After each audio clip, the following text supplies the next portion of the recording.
Welcome to the Drew Yari Show.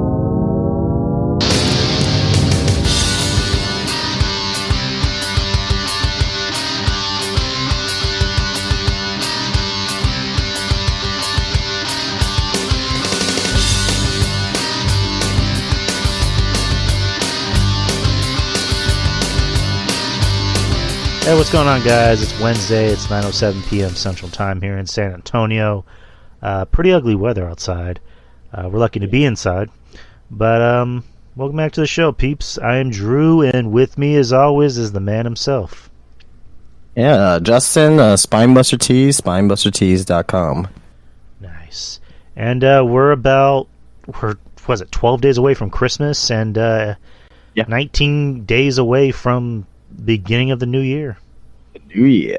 That is just nuts to think about. This year went by in a blur. If you blinked, you missed it. Right. I mean, just like I've always said it before. Like, I think July just took a break because July didn't happen at all, and March I don't think happened. Just like Justin said, just if you blinked, you missed it. Like if it was already the beginning of January, and you blinked, it was already May, and if you sneezed, it was already October. Like, I mean, I'm glad the year went by quick, because last year went by fucking super slow. I'd rather go by slow than quick. Yeah, true. Like, jeez, man. But, so, need to remind y'all, so, the 27th December is the year-end show, where me and Justin here talk about our the highlights of 2023 with the world of wrestling, and talk about our favorites and our least favorites aspects of the world of wrestling. I was going to ask you, so you remember last year when you did the I'm not doing that again. I don't have time for that. Okay, I was all right. Yeah, I'm not going to do that. That took me hours upon hours to put together. I don't have that time this year. Okay, then. That answers that question. But with that, also, we're going to be doing our Q&A. We're just going to bunch it into that episode. So if you haven't already, please send in your questions. If you want to send in more questions, you can. But yeah, the year-end show is December the 27th on a Wednesday. Last show of the year. So let's make it fun, peeps. So let's get into some wrestling like we usually do. So, NXT Deadline happened on Saturday, December the 9th in Bridgeport, Connecticut at the Total Mortgage Arena. The show opens with Shawn Michaels coming out to basically talk about the show, to hype up the crowd, and then CM Punk comes out. CM Punk, who should I kind of backtrack and go back to what happened on SmackDown and then come back, or what do you want to do? That's whatever you want to do, my man. So let me kind of backtrack a little bit, and then I'll come back to NXT. So on Friday Night SmackDown, which was a Tribute to the Troops episode, CM Punk came out, and this time he didn't close the show. He actually came out the 8 o'clock hour. The top of the second hour. Which is funny because he said, it's CM Punk at the 8 o'clock hour, which means they're not going to cut off my time. And gave, without a doubt, probably his best promo since coming back to WWE. And just kind of talked about what to talk about, which is funny because he said, Cody welcomed me back. And, Cody says, what do you want to talk about? With me, it's who do you want me to talk about? And he mentions everybody. He mentions Roman Reigns and tells him, Paul Heyman was my wise man first. Who else did he mention? I mean, obviously, I briefly mentioned. He talked about. He mentioned Paul Heyman, Roman Reigns, Cody. Well, he did say Jey Uso. He did say Jey Uso, but he said, what if I got to fight your brother Jimmy? And it was funny because I think he almost got mixed up like I did, where he's like, man, you got a lot of cousins. I said Solo, and then he talked about the tag match, where he's like, what about Randy Orton? Me and him have a past. What about LA Knight? I mentioned LA Knight, yeah. And then the funny part, the best part of the promo was with Kevin Owens, saying that Kevin Owens is a little prickly, but me and him are too similar because he likes to punch people in the face backstage. You can't just run around punching people in the face backstage. It's 2023. That's just ridiculous. I mean, God, I don't know about that. I mean, it went over like a wet fart, but it's because maybe people probably didn't know what the fuck was going on. Right. Due to them being in fucking, Shitport, Connecticut, wherever the fuck they were at. So on Friday they were in Cleveland. Or wherever the fuck. No, they were not in Cleveland. They were in Cleveland on Monday. Well, Punk literally said I'm in the same building that I left years ago. I was on Monday. Okay, no. So Deadline, they're in Bridgeport. Yeah, they were in the Northeast. They were in Cleveland on Monday. Okay, but yeah, I just think like people. Not everybody watches AEW, so I just think to me, I think it was a combination of people either weren't privy to the situation, or I think it just was kind of like an awkward, like ooh. But I think for the most part, it was the latter. But yeah, it got a chuckle out of me, but it was like it didn't really hit because the people were like, "Oh, what are you talking about?" So right, but still good promo. Oh, yeah, it was excellent. It was fantastic. Well, exactly. And then goes on to mention Seth Rollins, not by name, but he says, I'm not going to give him any credence because of his whiny voice and the fact that he's not even the own man in his household. And you can keep singing his song, blah, blah, blah. And then declares himself to be in the Royal Rumble. So, there you go. Great promo. The rest of SmackDown, still enjoyable. CM Punk basically interacting with everybody backstage. Goes to the back and runs into Kevin Owens to ask Kevin Owens, you seen Nick Aldis' office? Kevin goes, no. And just walks off. Kevin Owens also friends with the Bucks. So there's maybe a little animosity there. And then Punk, approaches Randy Orton and LA Knight and just says, good match, boys. And that's it, walks off. But, yeah, that was SmackDown. I don't know if you want to add anything else that happened on SmackDown. No, SmackDown was a fairly fine show. I mean, well, one big thing, Charlotte Flair got injured. Yes. That's a huge thing. Maybe for WrestleMania up and coming as well. No, I feel about Charlotte. You guys know how I feel about Charlotte, but I don't want to see anyone get injured like that, especially so. But hopefully, she has speed recovery. Hopefully, she does come back prior to WrestleMania. Because I would hate for anyone's payday to look different because of that. So, but yeah, those are like the two major things come out of SmackDown. Of course. Let me just kind of run through the card real quick about what happened on SmackDown. Bianca Belair kicked off the show, basically calling out the rest of Damage Control. You had Butch versus Bobby Lashley. Wait, is this an old show? I think this is an old episode. Hold on, let me...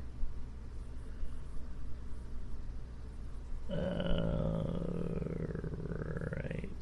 Okay, I think I was on an old episode. United States Championship Tournament. Santos Escobar defeated Dragon Lee. Cody Rhodes appeared to thank the military members in attendance with the United States Army drill team.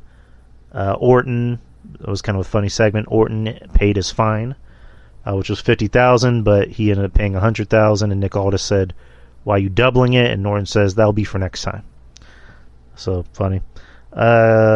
U.S. title tournament, Karrion Kross versus Bobby Lashley. Bobby Lashley got the win. Asuka versus Charlotte Flair, as Justin mentioned. Asuka won, but Charlotte is injured. There's no timetable as to when she'll be back. But she's on indefinitely. Just like Draymond Green, who got suspended indefinitely. His situation is vastly different, but Charlotte, we hope she makes a full recovery. And then the main event, you had Randy Orton, LA Knight versus Sol Sikoa. I keep saying Sikoa. Sikoa. You keep naming a fucking car. Jesus Christ. But that was the main event. That was SmackDown, like we mentioned. Fairly decent show. So let's go to NXT Deadline. NXT Deadline was in Bridgeport, Connecticut, as we mentioned. There was a pre-show match with Axiom and Nathan Frazier, singles match. Fantastic match. Really good match. I like Nathan Frazier a little more. Again, still mad that they took away his theme song, but whatever. Axiom, he's kind of grown on me a little bit. I think both guys are very good. They seem to match up a little well, but Axiom got the win. But what'd you think about the match? I'm surprised that Axiom won. I really was. I mean, not to say that Axiom's bad or anything. I mean, I love both guys. I think both are very comparable to each other in the ring. I think they, if you say Axiom is better, if you say that Nathan Frazier is better, I mean, I'm not got a really bad eye, but at the end of the day, Axiom got the win. I was like, wow, but I guess they still want to keep Axiom strong, which is cool. But it was a very, very, very good. It was a pretty strong match, by the way, too. So that was very good. So can't complain. If it was on the main show, I wouldn't think it wouldn't got as much time. So it was good that it was on the pre-show. So let's go to the main show. The show opens with Shawn Michaels coming out to hype up the crowd, and then CM Punk comes out wearing a Bret Hart hoodie, which Shawn wanted to say nice hoodie. Punk saying, I left my Shawn Michaels hoodie at home. Earlier in the day, Punk posted on his Instagram story, I missed my flight, I'm in Bridgeport, what am I going to do? So he shows up at NXT. And basically just hypes up the show, basically saying, where am I going to end up? Am I going to end up on Friday Night SmackDown, on Monday Night Raw, or in NXT? So, there's that. A nice way to open the show. Still surreal to see Punk back in WWE. Oh, yeah, for sure. Right, it's just, I mean, it's weird because, he's back, and now it's just I'm going to be everywhere. I'm going to be on SmackDown. I'm going to be on NXT. I'm going to be doing backstage segments. And then the news about him, showing up on NXT again last night, not on television, but just, going backstage and just working with the talent. And he did the same thing, too, today. He went to the Performance Center and worked with the talent. And, I mean, the goal apparently is Punk kind of wants to be in the same spot as Shawn as far as, running NXT. So, I don't know. What do you think about that? I don't know. We'll have to wait and see. Okay. We'll have to wait and see on that. See if that's something that is, plausible. If that's actually going to happen or not. But, if he wants to do that, hey, good for him. You know what I mean? But I know that he was also, not just there, but he was he was there, but he was also giving feedback on matches and, and things of that nature. So, good. I mean, I guess he was trying to do the same thing in AEW. I guess, a lot of guys in AEW didn't like that. So, but that just shows you the difference between AEW and WWE. So, I don't know. Do you think he attacked Mello? No. I'm kidding. No. I don't know. Mello took the last donut, and that pissed off CM Punk, so he attacked him. No. But, I mean, Punk obviously looks happy. Despite the reports, he looks happy. He wants to be there. And it helps that his merch is selling. So, good for Punk. Good for WWE. But, first match on the show is going to be the NXT North American Championship. Dragon Lee replacing the injured Wesley versus Dirty Dom for the North American Championship, as I mentioned. Good match. Not as good as the match I had a few weeks ago on Raw, but still a very good match. Very surprised that Dragon Lee won. I know we picked that Dragon Lee was more likely going to lose, or Dom was going to win, obviously, because it was a ratings thing. But yeah, Dragon Lee got the win. I was surprised. I was color me shocked, but I can't be mad about it because I like Lee. I think he works better in NXT at the moment.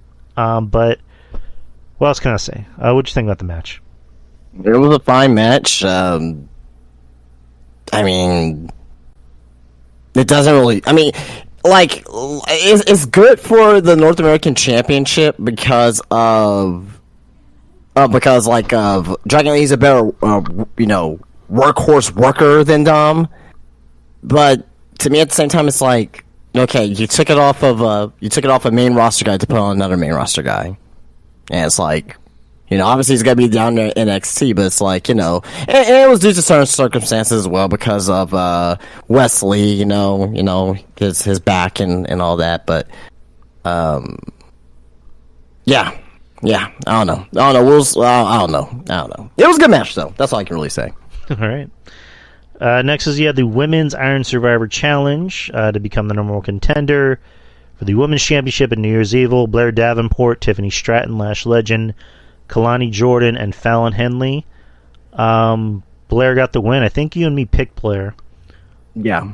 Yeah, we said either Blair or Fallon Henley for sure. I thought it was good. I mean, the Iron Survivor challenges, they're in my opinion, I'm just speaking from my perspective, they can be hit or miss. It kind of reminds me of just a little bit of like the scramble matches from like 10, 12 years ago.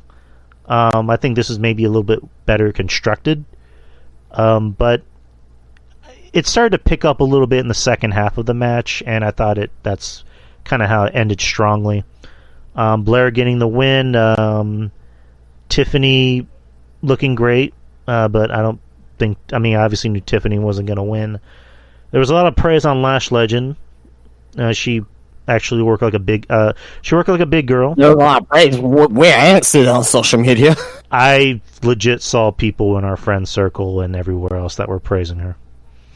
Okay, I didn't see that, but I mean, I didn't see anything negative either. But I wouldn't say I saw praise. I don't know. I'm just going by what I saw.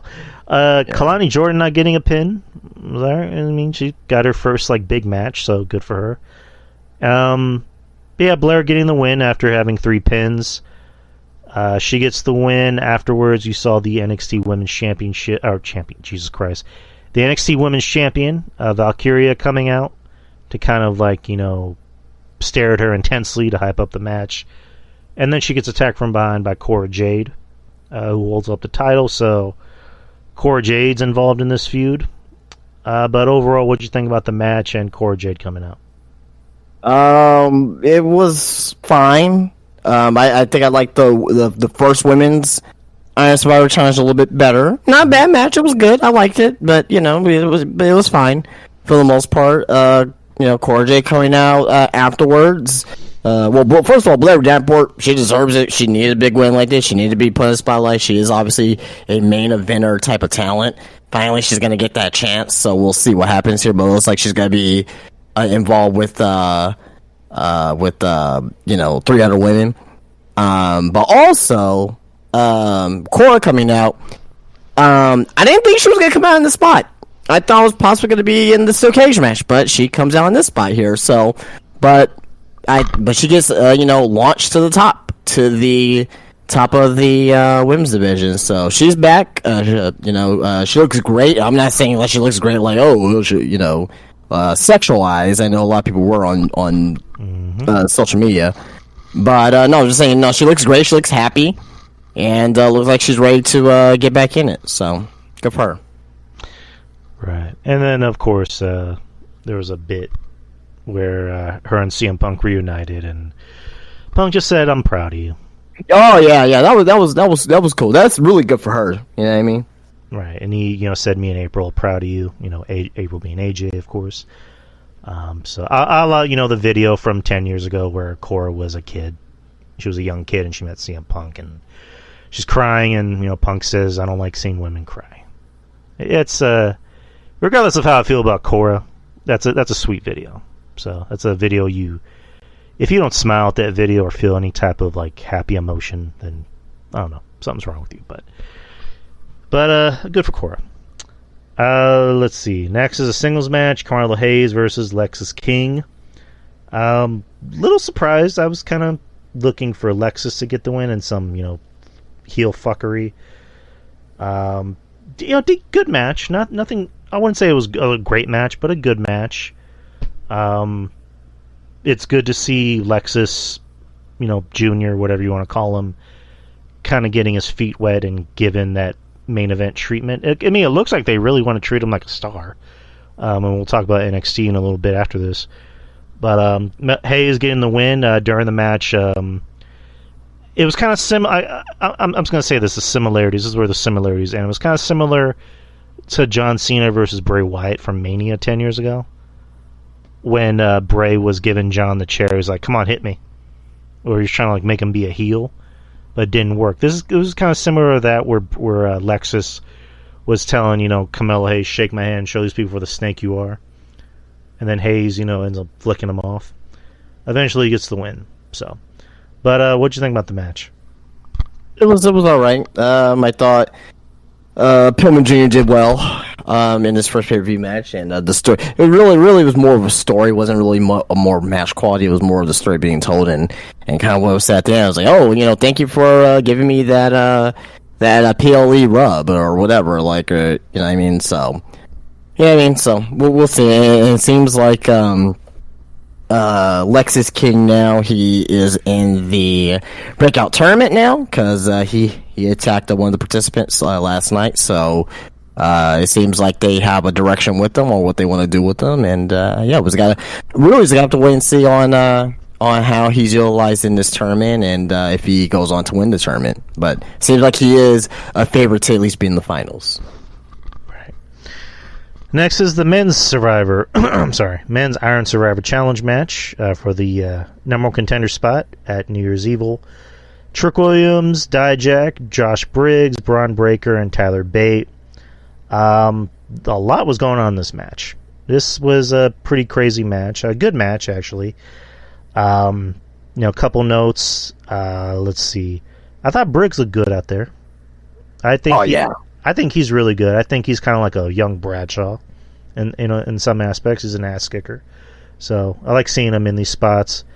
Breaker came in and just fucking marked everybody in fucking 40 seconds, and that was fun to watch.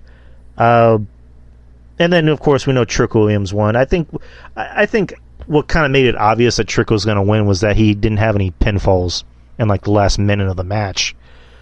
Or even like before, even the last 5 minutes of the match, he had no pinfalls, and he kept getting pinned. So I'm like, okay, Trick's gonna win. Like, there's. What did you think about? What did you think about like the last couple minutes of the match with Trick just getting pinfall after pinfall? I thought that was exciting, because again, I'm happy Trick won because I love Trick. I know pick Dijak, but again, I'm pleasantly surprised that Trick won. And it didn't seem forced. It didn't seem forced? Okay. I would say yes and no. Yes, it did. No, it didn't. But I'm happy for Trick. The people love Trick. They're not forcing him down everyone's throats. And also it helps that people love the guy, and they chant his theme song and his catchphrase. But I don't know. I don't know how else to put it. But I didn't expect it, but I wasn't angry about it. That's the best way I'm going to put it. But what did you think about the last 2 minutes? I thought the match was fine. Thought the match was fine. Trick winning, I'm okay with. I'm okay with Trick winning. It's just how they went about it. Right. This is not like for me personally. This is not how you're gonna get me to like Trick Williams. Okay. It's unrealistic. It's lame. It's lame how they did that. Now if Trick was down maybe 2 falls and he got the last 2 falls immediately like that, cool. But getting he basically just went through literally everybody to get the last 4 falls, including Braun Breaker too, included. So it's I didn't like how they used everyone in that match who was getting, natural falls, things of that nature. And even with Braun Breaker doing it too as well, I was a little bit put off by that, but it's a little bit more realistic because Braun is, to your point, an ass kicker. He's a destroyer, things of that nature. It's part of his character.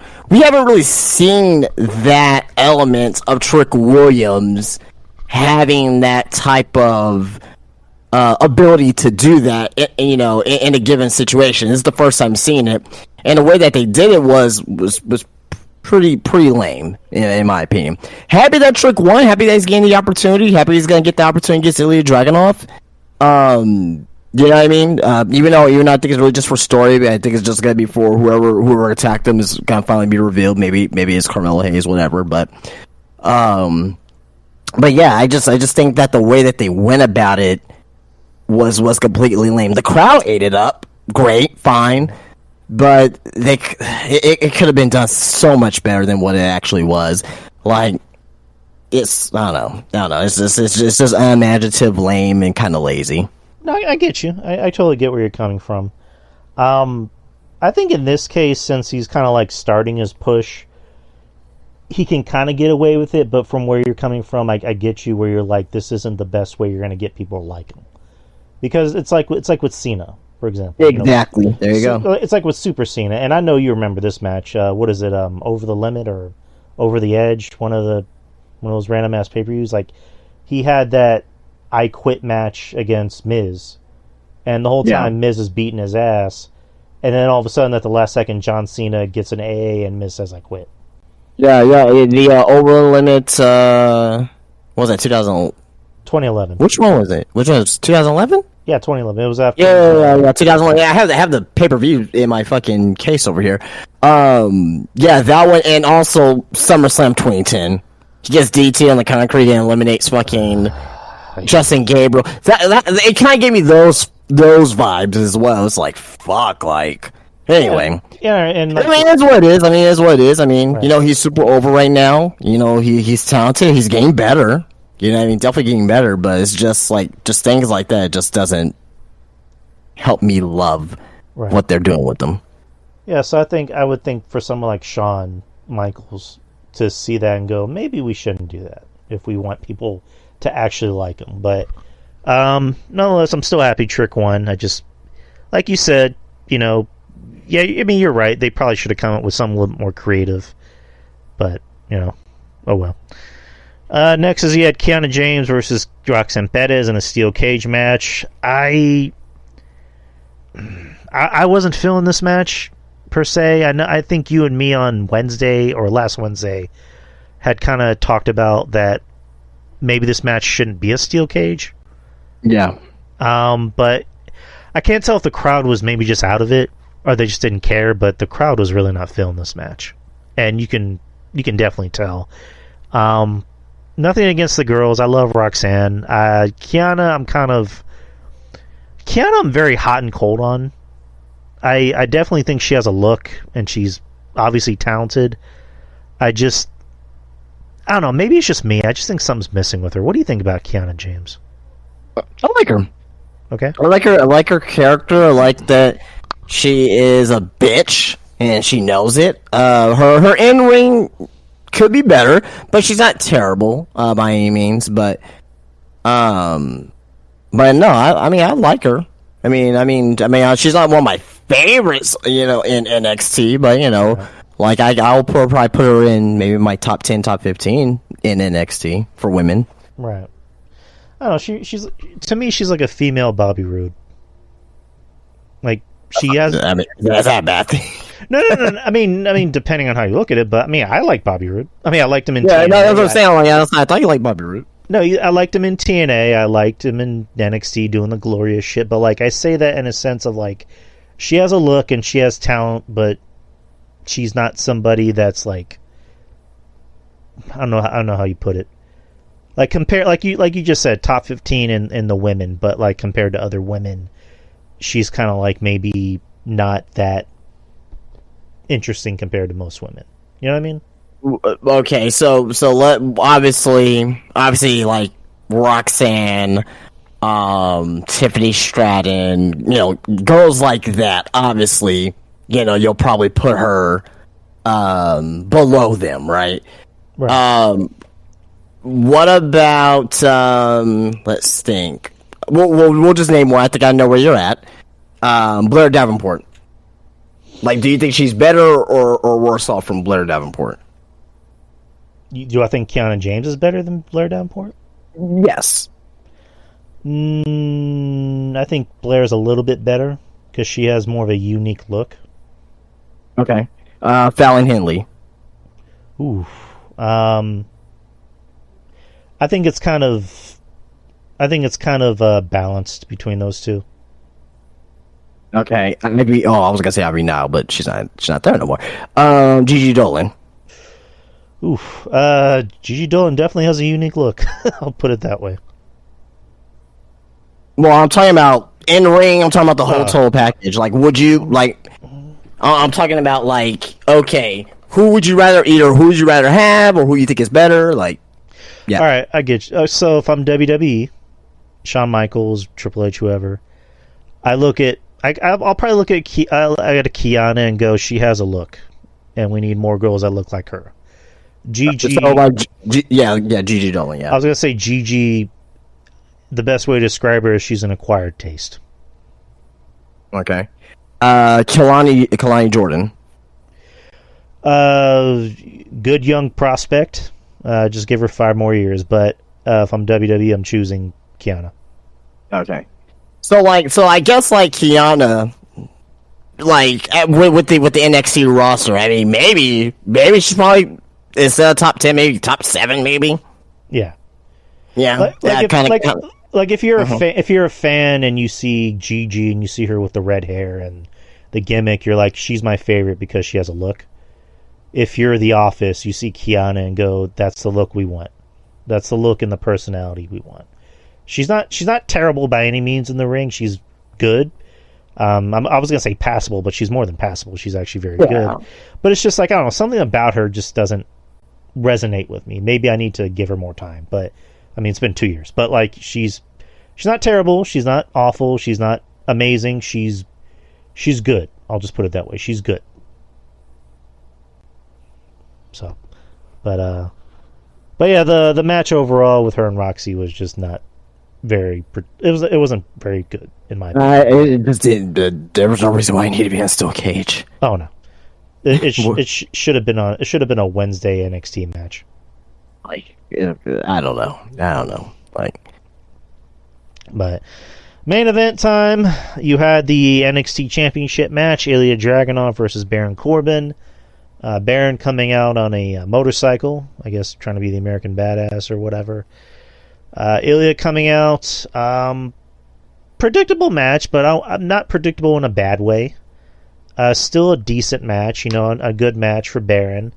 Baron seems to work better with, smaller guys. Not as good as his match with Mello from a few months ago, but still very good. Actually, you know what? I would say it was probably just as good. Because it's Ilya, because Ilya's fucking great. So, but overall good match. A lot of the matches. It was just as good as. What? You say it was just as well. You kind of went out. It was on my end, I think. But you're saying it was just as good as what? As the match he had with Mello. I think when Mello was still champion from a few months ago. That this match? It was with Corbin? Okay, fine. It was slightly better. It was slightly better because Ilya's fucking great. So this match was slightly better than his match with Mello? No. The match that Corbin had with Mello from a few months ago. Oh, okay. I follow you now. Okay, I was about to say. I thought you were saying that the Ilya and Mello match. Oh no! No, that's okay. I got you now. I was like, are you fucking high right now? Oh no! I follow you. No, it's my bad because it kind of cut out over here. Okay, no, I got you now. Yeah, no, I agree. No, if we're talking about that. Mel versus Corbin. Yeah, Mel versus Corbin versus Mel versus. I'm sorry, Corbin versus Ilya. Yeah, it's comparable. Yeah, I got you. All right, but still a good match. A lot of the match was about, again, storytelling, half storytelling, half match, which is how a match should be. And Corbin giving Ilya a hug, saying, you want a hug? But Ilya getting the win, of course. And that's really about it. Afterwards, Trick Williams came out to kind of eye Ilya, and then you see Mello kind of slowly creeping up on Trick in the back, and then the show cut off. But what do you think about the main event? It was a fine main event. Baron Corbin is showing why he is a great asset to WWE. In general itself. It seems like his character itself, he's getting more over the character that he has there. Liked his entrance as well. Ilya's fucking fantastic. He's great. So there's that too. But it was a fine main event. Yeah, it wasn't like anything breathtaking or anything like that, but it was fine. So that was NXT Deadline. We get to Raw. Raw open. Do you kind of want to? Never mind. We'll wait on that. Oh no. What were your? What's your overall grade for NXT Deadline? Oh, I wasn't talking about that, but probably give it a 6 out of 10. Give it a 7 out of 10. But what were you going to ask me? Oh no, because of since it was topical, ILJA, quote unquote, got injured tonight. So, which is a work, but I was about to get into that. So, Sean Ross Sapp or Fightful had confirmed that it's part of a storyline. So, Ridge Holland, I guess, is in NXT now. After leaving Butch high and dry, he's back in NXT, which good because he still needs a little bit. He needs seasoning. He needs a kind of. He needs more than fucking seasoning, man. They need to change the recipe on him. Oh yeah, but I guess he's starting a feud with ILJA, which I guess if you're gonna go after anybody, it's gonna be the champ. But so yeah, here's my thing. If this is a work, why is this? Why is this a work? Why are they including someone like Ridge Holland in this situation? We didn't even have the match with ILJA and fucking Trick Williams as of yet. Is this something where it's like, oh well Trick, this gives Trick a more of a chance to win the NXT Championship because ILJA, because ILJA is injured, quote unquote. Like, I don't like this, and even to go with ILJA versus Ridge Holland, like, I love ILJA to death, but I don't expect that to be something that's gonna gravitate me towards. That's a tall task for ILJA to make fucking Ridge Holland look good. What's the end game here with this? If this is a work, I mean, haven't they been doing it with ILJA where they'll have him do side feuds? Where, like, he's feuding with Baron, and then Dijak comes in, and then somebody else comes in, and he's like, I haven't even fucking finished my first feud with this guy. Yeah, that's totally fine, though, but it's like... It's something... It's convoluted. It's convoluted. It's like, well, I get your point where you're saying, like, he does the side feuds as well, but it doesn't make it right either. I don't care if they're doing it or not. It doesn't mean, it's kind of like, well, fuck. Well, I'm gonna put Monterey Jack in my mac and cheese. Like, you can do it. Doesn't make it right. I want cheddar in my fucking mac and cheese, not fucking Monterey Jack. Yeah, I mean, so it's like I'm trying to eat my steak, and it's like, you want ice cream? You want bacon? You want a cheeseburger? It's like, can I finish my ice cream first? Well, if this is where they're going with it, I don't like it whatsoever. Knowing that fucking Ridge Holland ain't gonna fucking take the title off of ILJA Dragunov. So it's like, why even have this feud? Like, what is it supposed to accomplish for Ridge Holland at the end of the day? I don't know, help him get better, I guess. No. That's not gonna make him better. I mean, obviously he can have a good match with ILJA, but like just having him go straight to the top and lose, that doesn't do well for him at all. No, makes him a loser. I don't know. I mean, we'll see how they do it. I don't know, but I mean, I guess since they recorded it. So obviously they may not be live next week. I'm assuming that's for next week. Or no, that could be for the Christmas one. That could be for they may have done two tapings. That could have been for the 26th, which is the day after Christmas. Right. So I don't know. We'll have to see what the spoilers are and kind of get some updates on that. But as of right now, what it looks like, if this is a storyline, this is stupid. Well, on the bright side, ILJA is not really hurt, so. Oh yeah, of course, that's great. Which that would suck balls. But that'd be one more reason. That'd be one more reason for Ridge Holland not to be in the ring with ILJA Dragunov. But it was just like, shit. You almost killed Big E, and then you hurt Elton. Now you're gonna take out ILJA. Like, come on. But good to see it's part of a storyline. But. Monday Night Raw. Good news, I guess. Jay's got the Yeet back.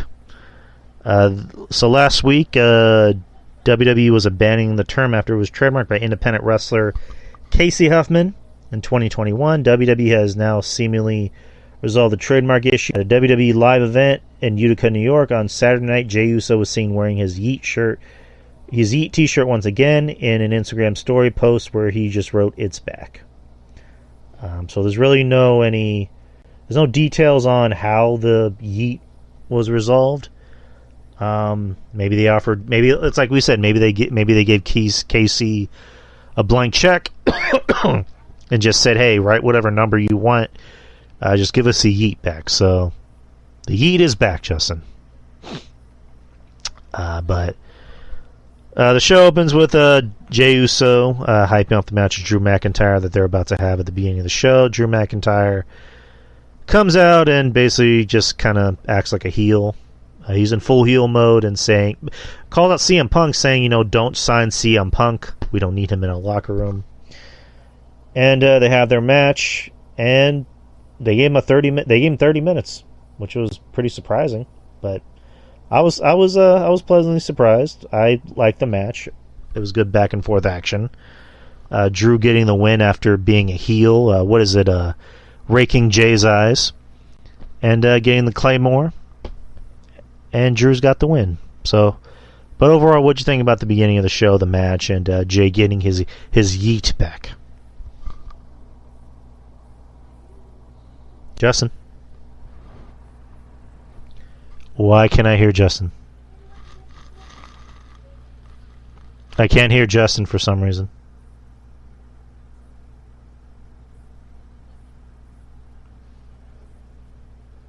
Justin, I legit cannot hear you. Oh shit, he can't hear me either.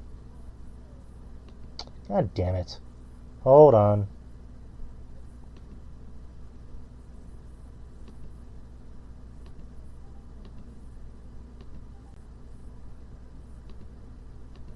I don't know. I just heard Drew for like a split second. Yo. Oh, you hear me? Oh, there is Drew. Okay, Yo. What the hell happened? I don't know what the fuck happened, but yeah, fuck Discord. But overall, what'd you think about the beginning of the show, the match, and everything? I did not hear a goddamn thing you said. Jesus Christ! That's why you've been like gone for like 3 minutes.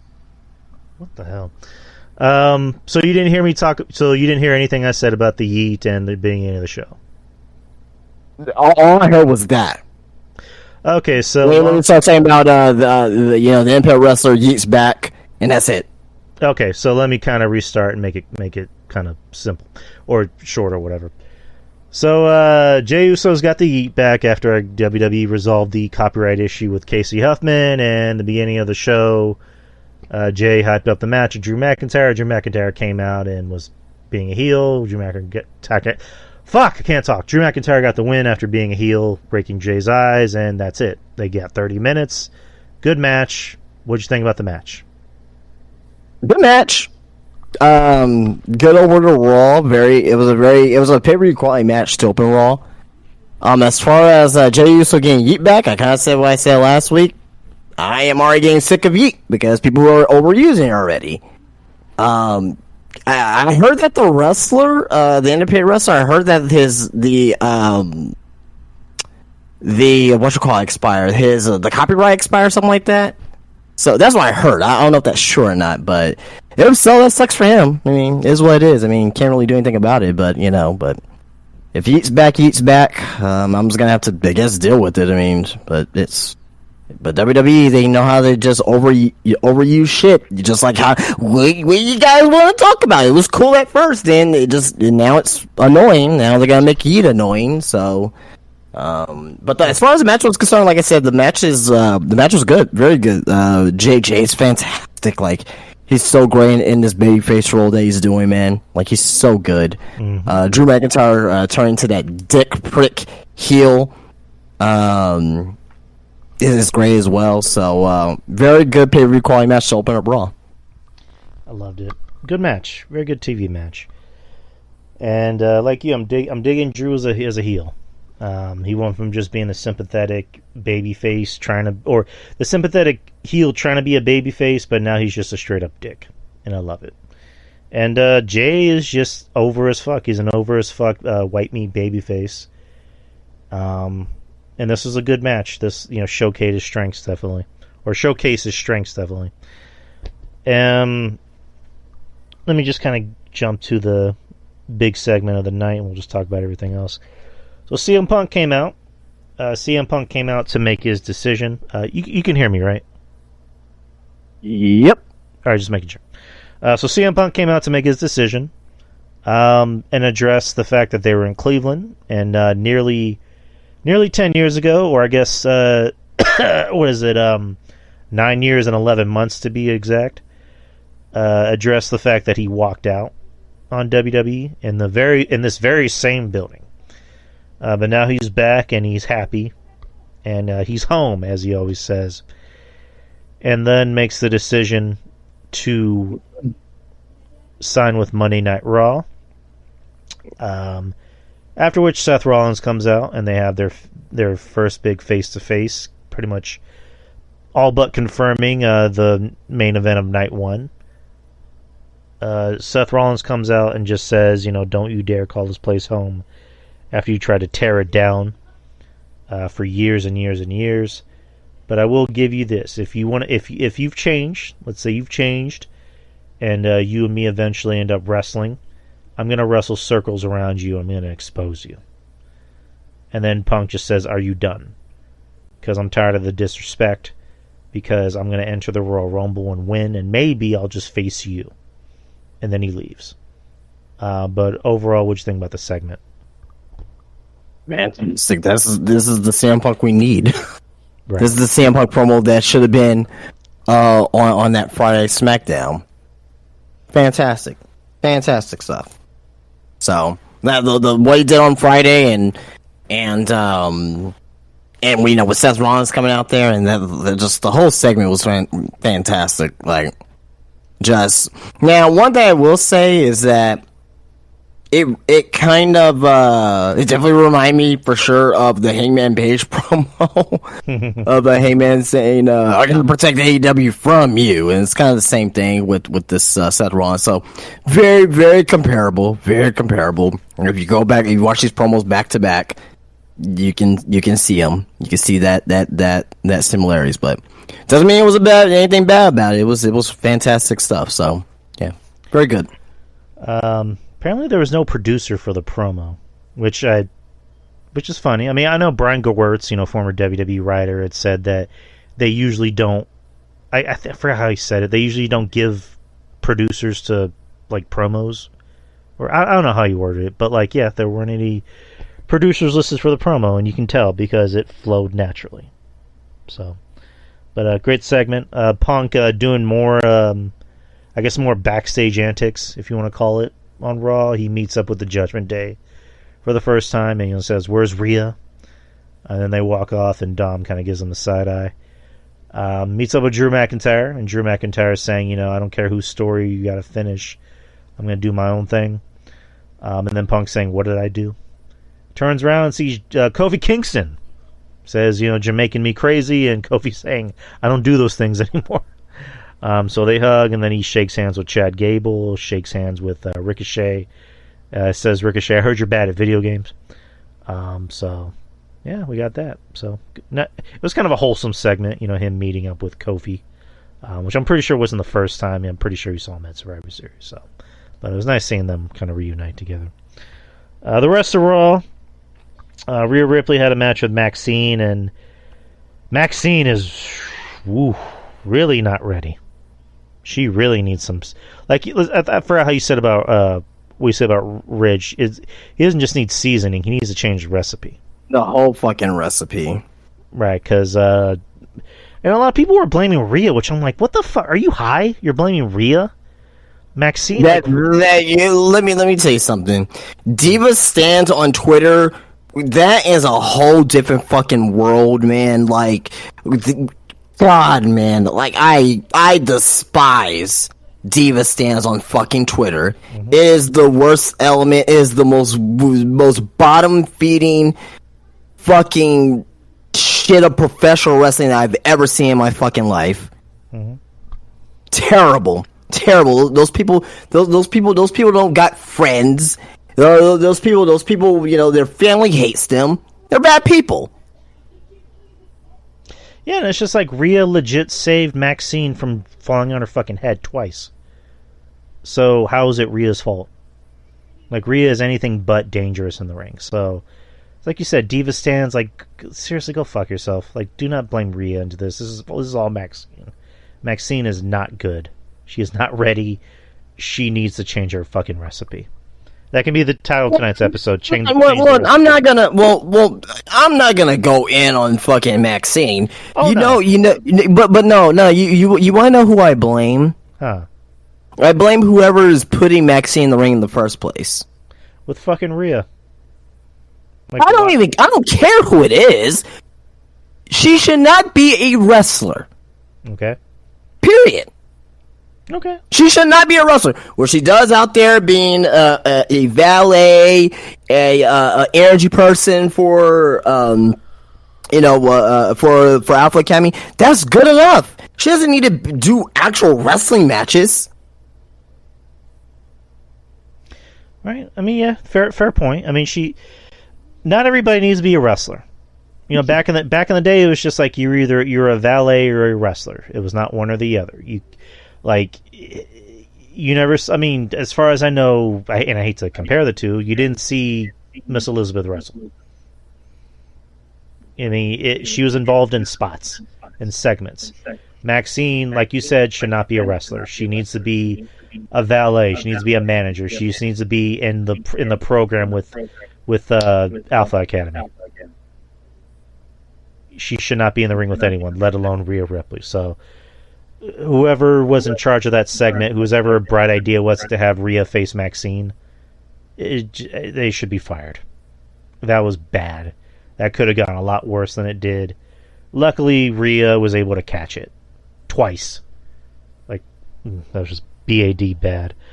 Speaking of the opposite of bad, you had Bronson Reed versus Ivar in a what did Wade call it? Meat Planet, Big Meat Planet, something like that. But two big hosses in their match. Bronson getting the win, of course, and I love Beef Planet Division. That's what Wade called it, Beef Planet Division. But Bronson getting the win, of course. Oh, let's see what else happened. KC2 versus Candice LeRae and Indy Hartwell. KC2 getting the win.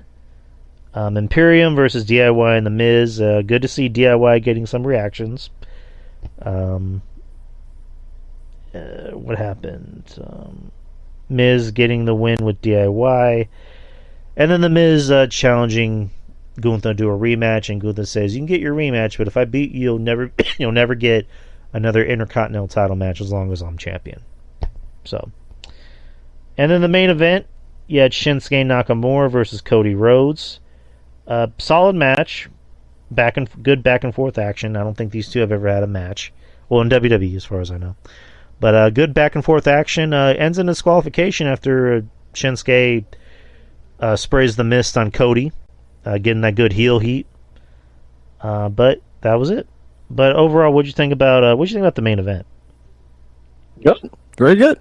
I mean, I like what they're doing with Nakamura, right? Like, I mean, obviously he's not gonna be a guy that's gonna win a world title anytime soon, or if ever at this point. But it gives them something to do, but also B as well. It gives Cody. This is the type of stuff that Cody needs, like more believable, feuds. That he's gonna be Nakamura, but not a lot of like stupid hokey, bullshit to get there. Even though Mrs. is kind of hokey or whatnot, but it's part of Nakamura's character, and he inherited from the Great Muta earlier this year. So technically earlier this year, because he faced him on the 1st of January. But yeah, no, I'm liking what they're doing on both sides here. So, and that's one of the first times in a while I've ever said anything about Cody and liking something that Cody's doing. So, but I'm liking this here. Right. That was Raw. And NXT was enjoyable, even though there were some parts of it that were kind of not good. But overall, it was a pretty good show. I mean, the big point of contention was Trick confronting ILJA to hype up the match at New Year's Evil, and then Mello trying to say that ILJA had something to do with him being attacked and Mello being attacked. And then the show ends with Mello accidentally hitting Trick with the NXT Championship. But overall, the rest of the show was good. Like we mentioned, Brian Pillman or Lexus King attacked Bear Treehill, who was one of the NXT Breakout Tournament guys. And now he's going to be in the NXT Breakout Tournament. So, I guess we already know who the winner of that is. But overall... Obafemi. Yeah, that dude's a beast. Like that guy has a future ahead of him. I want to see more of him. But I like him, but I don't know if he's gonna end up being like a main player in WWE. I would like for it to see it. It's just that over the last 10 years, guys like that only have so far of a ceiling. Right. But overall, what'd you think about NXT? Fun show. One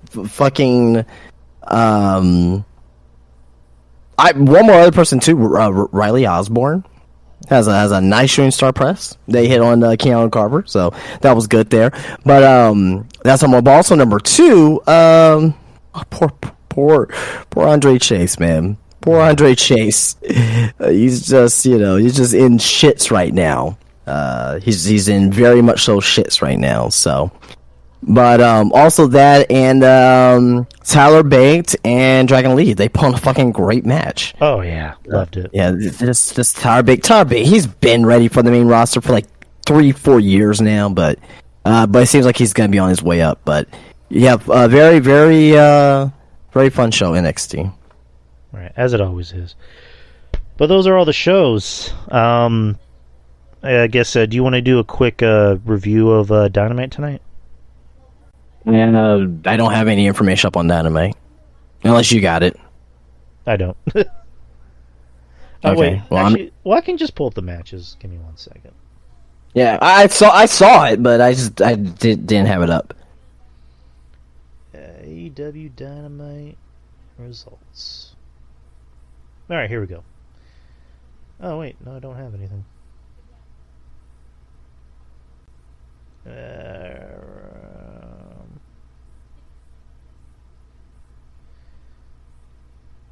So tonight was the Winter is Coming edition of the show? Mm-hmm. Okay. Jesus Christ, I can't find one stable fucking thing. All right, that's B Nation. Fuck, I can't find anything. Jesus Christ. God damn it. You got Bleacher Report, WrestleZone, I had Cage Side Seats.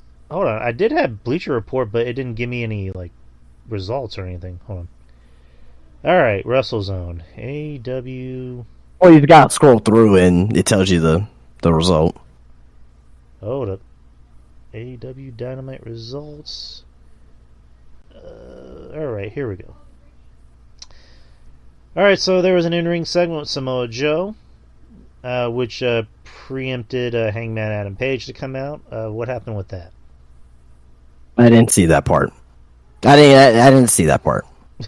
Okay. Joe implies that he might have made up his mind about Page's guilt. Roderick Strong. Well, you got it there. Just read it. Well, yeah, I'm reading it. Roderick Strong interrupts and says Joe is lucky the Devil's attackers didn't hurt him. Strong recaps the mysterious attacks that have been happening and says MJF is the Devil. Page drops Strong with a punch, and he leaves the ring. Joe exits as well, and it's time for the opening match. Strong attacks Page from behind to start the bout. The first match of the night was Hangman Adam Page versus Roderick Strong. Did you see it? I didn't see the match. I started watching on Andrade versus Brody King. All right. So Hangman won. Okay. As you mentioned, AJ AEW Continental I'm sorry, Classic Big League match, Andre El Idolo versus Brody King. What'd you think? Very good match. I love the Continental Classic. I think they're putting on some fantastic wrestling matches. Obviously it's basically the G1 but for AEW, but Andrade won. Yeah, he won. He beat Brody King, but just I don't know, man. It's just very, very great wrestling, and the tournament itself is a story as well. So I can't complain about that. What did you think about it? Well, I didn't watch Dynamite. Oh, we can just move on then. Well, no, I don't know if you wanted to kind of talk about it with the. Nah, it's all right. We could just let's get into some news. It's okay. I guess since we're talking about Andrade, so Andrade has been. I guess the other day he's been very cryptic, but not so cryptic about his contract status with AEW. He posted something saying, almost time, with the talks that may be him even coming back to WWE. But overall, what do you think about Andrade leaving and possibly coming back to WWE? I don't know if he's coming back from WWE for sure. I know that's very much it's a very high likely possibility, but CMLL is his home promotion, and I can see him going back to Mexico and wrestling in Mexico. And you gotta think about too as well. It's like how many people can come back to WWE and be satisfied. Yeah, you're right. There's only so many spots that can be used. Right. I mean, it'd be nice to see Andrade come back, but it's one of those things. That's like, what do you do with him? Like, where do you put him in? I mean, do you put him in a spot with Escobar and you maybe make them a team? Like, I don't know what you do with them, but it's one of those things that it'd be nice to see him come back. But realistically, what can you do with him? That makes sense. So, like the same thing with like Aleister Black and fucking Keith Lee, and what do you do with those guys? Sure, exactly. I think for Black they'd be able to find something for him, but at the moment, I think as far as real estate goes, essentially in WWE, everybody kind of has their own spot. So if you're going to bring those guys back, it needs to be in a spot that makes sense, and not just like, hey, we have them. You know what I mean? So. But news, we'll get into the news real quick. The Rock to portray UFC fighter in the Smashing Machine. According to a report to the Hollywood Reporter, Dwayne "The Rock" Johnson is slated to portray Mark Kerr, a two-time UFC champion or UFC heavyweight tournament champion, in the Smashing Machine. The film will be written and directed by Uncut Gems director Benny Safdie. A24 will be financing the movie, the same studio that made Iron Claw about the Von Erich family. Kerr earned the nickname the Smashing Machine because of his style inside the octagon. Are you going to watch Iron Claw? I am, yes. Yeah, I'm going to check that out. There was actually a special preview tonight at Casablanca and what's the other one? Palladium. For Santikos, but Iron Claw. But yeah, it comes out in theaters next Friday. So I'm gonna go see it. I'm thinking about going to see it after work. But I've just been hearing nothing but good things about it from not just wrestling fans but also non-wrestling fans. So hearing award talk. I'm hearing Zac Efron might get some award talk or award nominations. So good on Zac Efron. I've always been a fan of Zac Efron. I've always looked at him and just thought he was a star. He just needed that one role that really. High School Musical was his breakout role. Yeah, I always looked at him and went, he's more than High School Musical, and with this role in Iron Claw, he's kind of proved everybody wrong that he is more than High School Musical, and good on Zac. So. But what do you think about the news about The Rock getting an A24 role? I don't know. I'm not gonna go see it. Good for the Rock. Good for The Rock. Good for The Rock, but it's like I have no interest in seeing it. Right. I mean, it's good for The Rock because he's kind Oh, of yeah, expanding making his his money. palette. He's expanding his palette and doing more than just action films. I mean, granted, he's kind of staying in the vicinity of what can work for The Rock. Because you're not just going to have The Rock go out there and just do, like, you know, a straight-up drama where he's, you know, looking like a 6'5" guy but playing a divorced husband, or I don't fucking know, but... He starts crying. You know, I mean, The Rock can cry, but, like, you know, he's playing an ex-UFC fighter, so it fits him. But he can show that he can act. Because I think The Rock can act. He just chooses to do the blockbusters. You know, Batista is clearly the better actor out of, you know, him, of The Rock and John Cena. It's just, you know, The Rock, his bread and butter is doing, you know, blockbusters, and, you know, it's made him a lot of money. I mean, he's the one who's making the most money, which is really the smart thing to do at the end of the day. Mm-hmm. Exactly. Other news, let's see. Vice to air a new Hulk Hogan documentary. The new Vice TV series, The 9 Lives of... will document the journey of Hulk Hogan's rise to the top and his downfall. The premiere is set Wednesday, January the 10th of 2024 at 10 p.m. Eastern Time.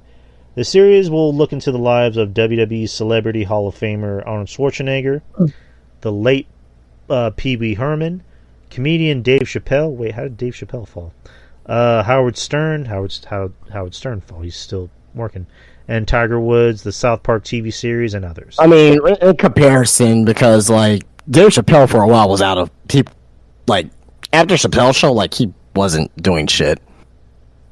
And, like, the same thing with Howard Stern. Howard Stern, yeah, he's still on, on radio, but it's like, it's nowhere near as popular as where he was at, 15 years ago.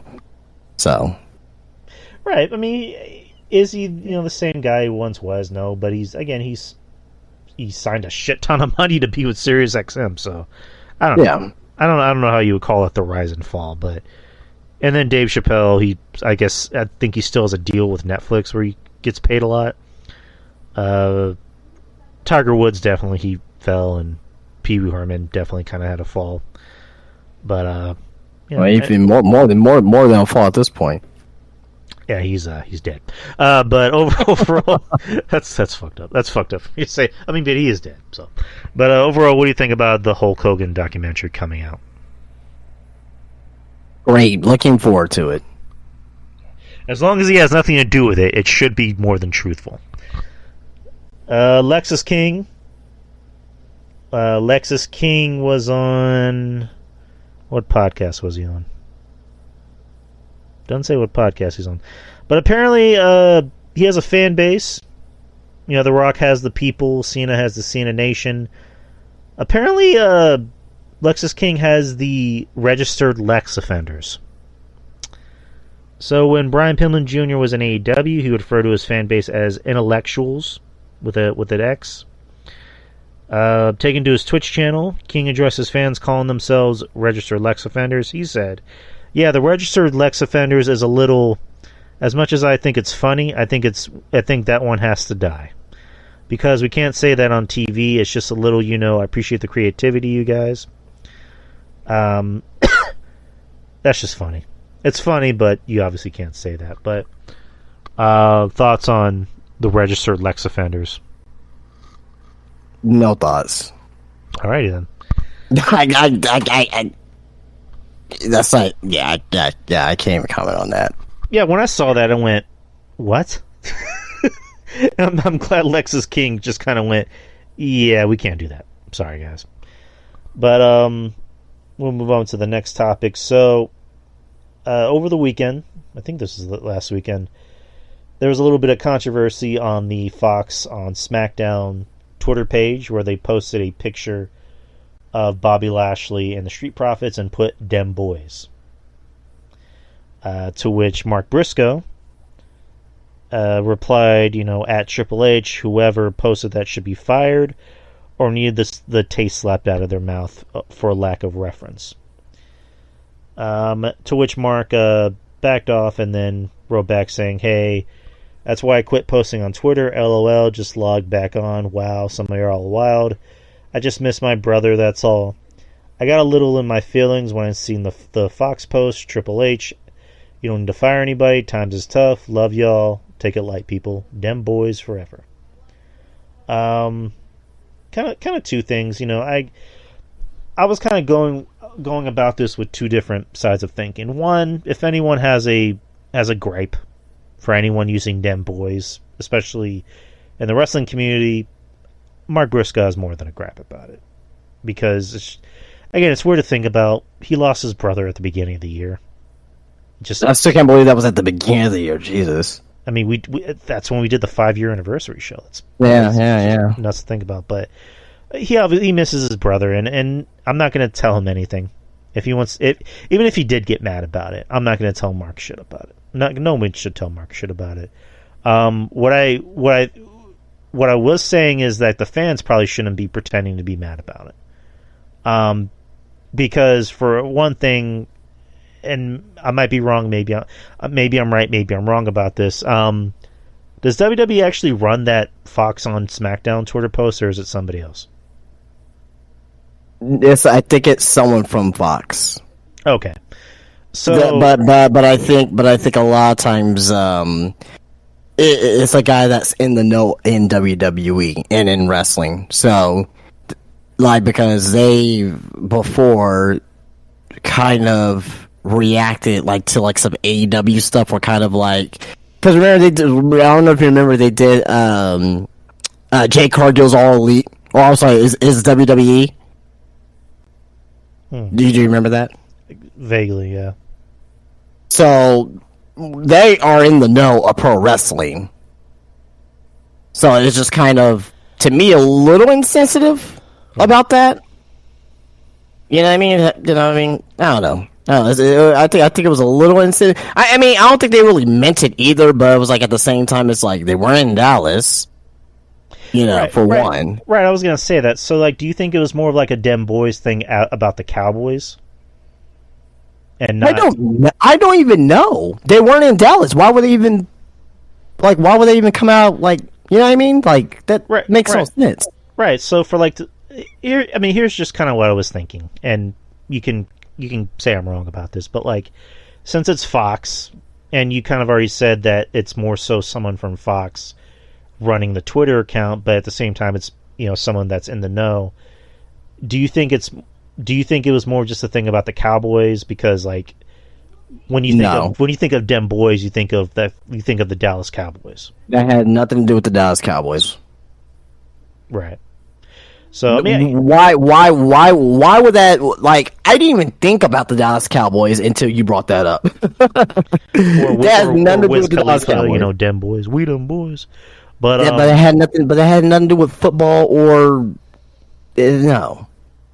Right. No. I mean, because before you told me about the person running it, is just I kind of looked at it as well, for the fans that are getting mad about it and calling for WWE or someone to get fired or whatever, I'm just well, people don't. Well, that's stupid too. When people think of Dem Boys, they think of the Dallas Cowboys or Wiz Khalifa, and also because it's Fox, because Fox will advertise, the Sunday night football games or whatever. But but Fox don't do the Sunday night football games.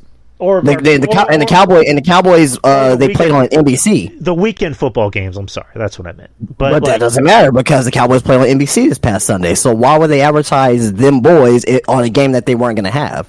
Right. They played on NBC against the Eagles. I mean, if that's the case, since you brought it up, it is really insensitive. If somebody, like you said, that does work on their Twitter account that is in the know of wrestling decided to put Dem Boys, associating with, Bobby Lashley and the Street Profits. But yeah, fucking Mark does have a right. I mean, Mark, out of anyone, does have a right to get mad and go, what the fuck? That is a little insensitive on their part. I can imagine someone like Triple H, who for years has been trying to get the Briscoes in WWE, saw that and just went, oi. What the fuck? But also at the same time as well, Mark, he made his wrong and he was well, I just missed my brother, but at the same time, I'm not gonna say shit to Mark Briscoe, and oh no, and they've been using them boys for longer than some of these people been alive using Twitter.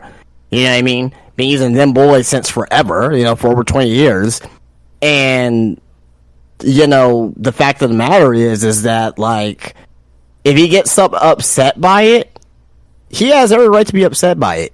If he go and backtracks on it, he has every right to go backtrack on it, because that's a phrase that him and his brother was using for 20-ish years.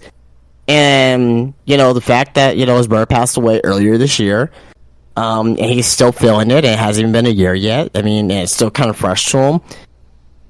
I'm not gonna say anything about it. I'm not gonna say anything about it. But to me, at the end of the day, though, I mean, the WWE on Fox Twitter account is run by somebody at Fox, but they are in the know in pro wrestling.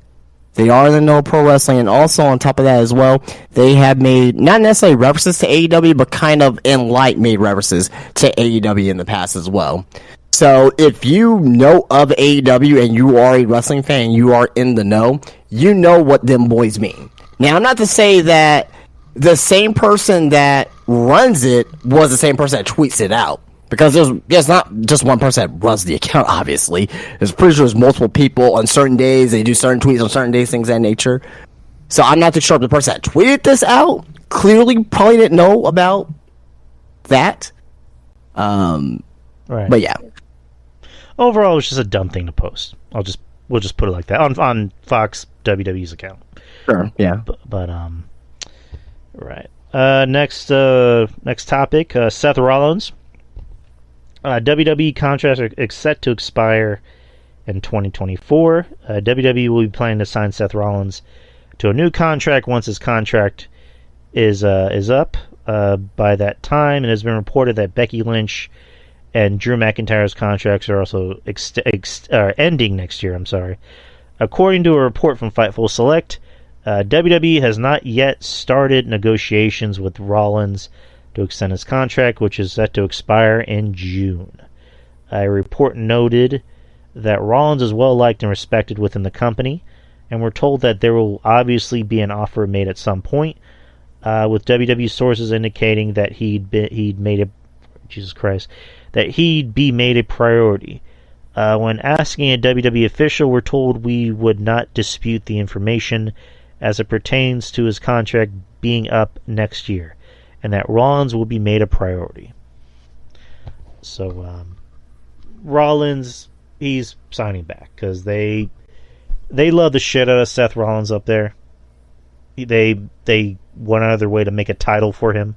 I don't want to say they made a title for him, but they basically made that title with the thought of, like, we're going to put it on him because he's our workhorse. He's our workhorse champion. He's going to be in the main event of WrestleMania in a big high-profile feud with CM Punk. So he's signing back. I mean, he's signing back, Drew's signing back, and Becky's signing back. So I don't know about... Okay, yeah, Drew, I can see Drew signing back. Sheamus, on the other hand, I don't see signing back. So you think Sheamus is going to go to AEW and be with Cesaro? Reform the bar. Yeah, that would be a bad thing, because it's like, with Sheamus, it's kind of like with Edge, where it's just like, okay, what else do you have for Sheamus to do? So, if Sheamus wants to go to AEW and reform the bar and get paid a lot of money, I'm fine with it. Make that money, Shama. Yeah.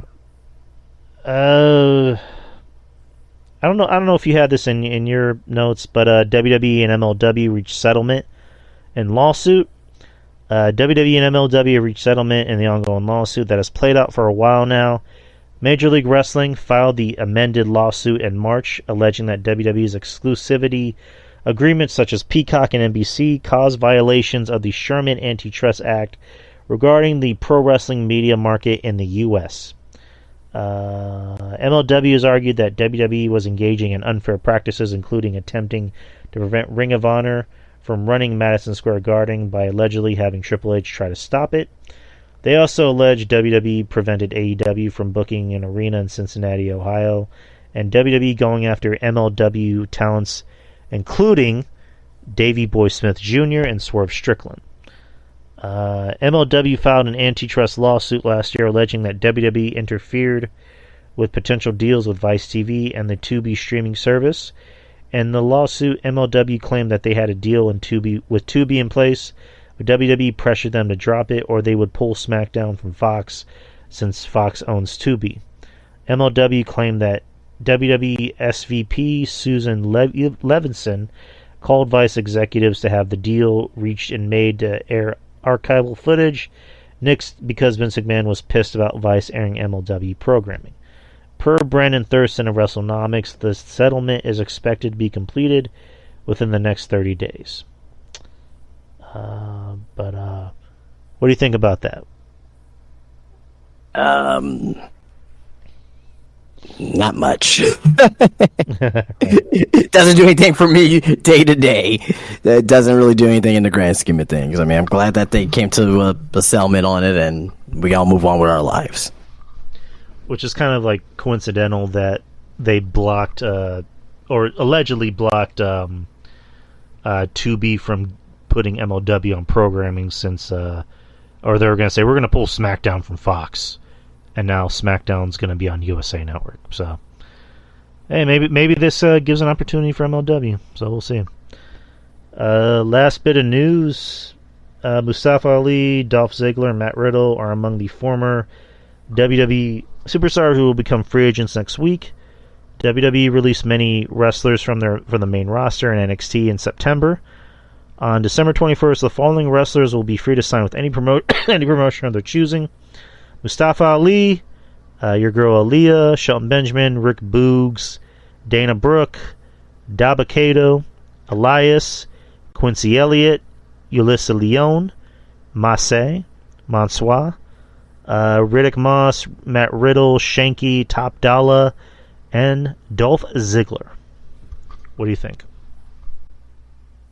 Yeah, they are free agents. I haven't done that. But one thing I will say though is that Mansoor and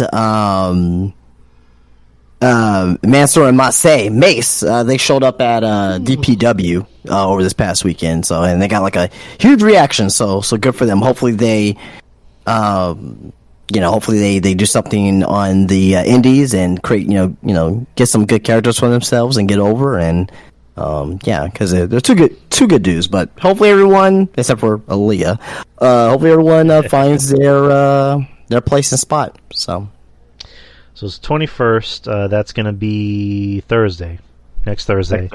Yep. And then you got World's End coming up for AEW. Out of this list, who do you see showing up at World's End? I don't really see anyone showing up at World's End, but I see Ziggler being AEW.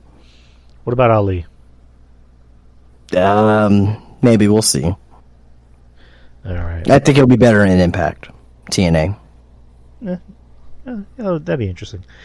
That's all the news I have. What about you? Really nothing. Let me see. I don't really got anything. Let me double check. I mean, we kind of talked about it, but just like the Iron Claw premiere, MJF was there with like Baron Corbin and John Cena and Liv Morgan. I mean, that's not really news per se. It's just interesting, I guess. Like, people are kind of speculating on, oh my god, he's going to be coming to WWE now. Look at him. So, no, I think he was just there with, with some fellow wrestling comrades. That's the way I look at it. You have any thoughts about that with MJF mingling with some of the WWE stars? I think he's going to go to WWE. No, I'm like, no, I just think that was just cool because, it just goes to show you that, there really is no rivalry and that, they're all friends. Well, in his eyes, right. Probably not to Tony Khan or Triple H's mind. Right. Like MJF, he speaks very kindly of WWE and he said that him and Liv are good friends. Like they're friends. I think they have a mutual friend, and they're both from Long Island, so they got that connection going. And MJF even said, "I'm here to continue any dating rumors between me and Liv." So MJF's dating Alicia Atout. That's kind of a tot, huh? A tot, a tot. He's dating a tot. Elisa Atout. So yeah, I think it's a tot. I think that's how you say a tot. I thought it was a toot. It may be a toot. I don't know. Her last name is spelled A-T-O-U-T. So I don't know. I mean, I think that she says a tot. I don't know. I don't know. I don't think it matters, but you gotcha. But they're dating, so good on them. And it was interesting seeing MJF, with John Cena, because I don't know. There's just kind of an interesting picture, and him and Baron, because I think him and Baron are pretty good friends too, which makes sense because they're kind of dickhead heels. But yeah, man. Again, we talked about it. I look forward to Iron Claw coming out next week, and I'm gonna go see it. All right. Next to know. Well, we know that CM Punk was down in Orlando, Florida. Basically tutoring some of the young folks down there at NXT. Another name that I don't want to go miss, and he's still serving the business quite well, is Dory Funk Jr., Terry Funk's brother. He was visiting NXT last night, visiting taping down in Orlando, Florida, and he was with his wife, Marty Funk, as well. So, pretty sure he was probably giving some advice backstage as well. One of the Funkers was backstage there, Dory Funk Jr., former NWA champion of the world. Any thoughts on Dory Funk visiting NXT last night? That's good. I mean, good that he came and him and CM Punk were there, which is interesting. So I bet they would be taking some advice from Dory Funk. Yeah, Maurice, that's good. I mean, it's good whenever the legends show up and help out the young talent. Yep. And Dory Funk, he did also train some guys back in the day for WWF, right? Oh yeah. Dory Funk, Killer Kowalski, guys like that. Yeah, I mean, he helped. I don't know, but it wasn't directly for WWE, but he's trained guys that I mean, he trained them for like their warehouse. This is like before OVW came around, and right. He helped train, Kurt Angle, the Hardys, Edge and Christian. I think he helped train. Absolutely. I think he helped train The Rock. I think. I think he had some to do with that. Yeah. RJ is saying he's always been very supportive of FCW/NXT. Yeah, it makes sense. So yeah, it's good to see the legends hanging around and helping out the talent of today and tomorrow. Yep. Alrighty, and my last thing on Gala news is just very slow news week, or at least the news. Well, we cover all the news, I should say, but not that anyone cares, but it's in the news. Kushida signs with the TNA, so he looks like he's going to be living back over here in the States. Looks like he's not going back to New Japan. He signed with TNA. He loves it in America, apparently, and the time splitter himself is back. Is finally signed with TNA. He's been flirting with them for a while, but he's officially signed. So, nice. I like Kushida. I liked him in NXT. Thought he was pretty talented, but I always looked at it as like NXT, the Cruiserweight Championship was kind of his glass ceiling. Yeah. Especially when he had that Marty McFly gimmick, I'm like, okay, this is gonna last as long as it will, and it did, unfortunately. But I don't know. I always like Kushida personally. Right. Well, that's all I got. All right. Hulk Hogan's lies over the years. I was gonna try and do this last week, but we ran out of time. But seeing as though we did an hour and 35, let's try to do as many as we can from here. You ready for this? Yeah. The wrestler-director Darren Aronofsky offered him the lead role 3 times. Hogan claims he turned it down because, quote-unquote, he didn't deserve it. Aronofsky categorically denies that Hogan was ever even considered for the role. So I don't even know what role we're talking about. What role is it for? The wrestler. Oh, the wrestler. Oh, okay. Got it. Which ended up going to Mickey Rourke. He was an all-state pitcher in high school, and that he was even scouted by both the New York Yankees and the Cincinnati Reds, but an injury prevented him from signing with either team. Okay. Hogan claims he was the one who first noticed Kevin Owens' potential. Well, I hate to brag about it, but I'm the first one to point the finger at Kevin Owens after a decade of solid work in the Indies. My God. Complete lie. I believed in him, brother. Hogan starred in Mr. Nanny and Santa with Muscles. Hogan claims he rewrote both scripts entirely, only to have his writing credits stolen from him by the dastardly Writers Guild. These lies are not even good lies. These are just awful lies. I mean, I'll give him credit. He commits to the lie. Oh man. Hogan says he used to fight Pride fighters in the 70s. Pride Fighting Championships was founded in 1997. Wow. Oh man. I found Joe Rogan, brother. He claimed he was the first to slam Andre, that Andre weighed 600 pounds when Hogan body slammed him, and that the lie that Andre died a few days after the slam. Hogan also claimed that he tore 18 muscles in his back after slamming Andre. Oh yeah, I remember him saying that.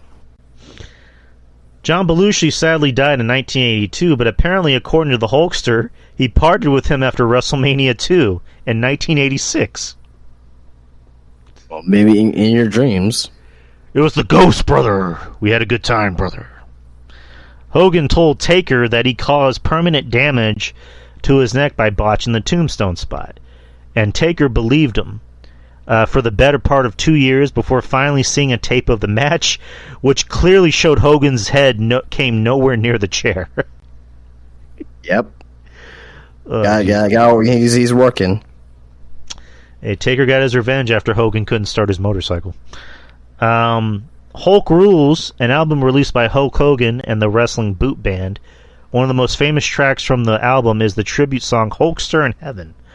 According to Hogan, he met a very ill Make-A-Wish kid in England and got him a ticket to SummerSlam at Wembley Stadium to watch him wrestle in the main event. Hogan wasn't at SummerSlam. He wasn't in UK at the time.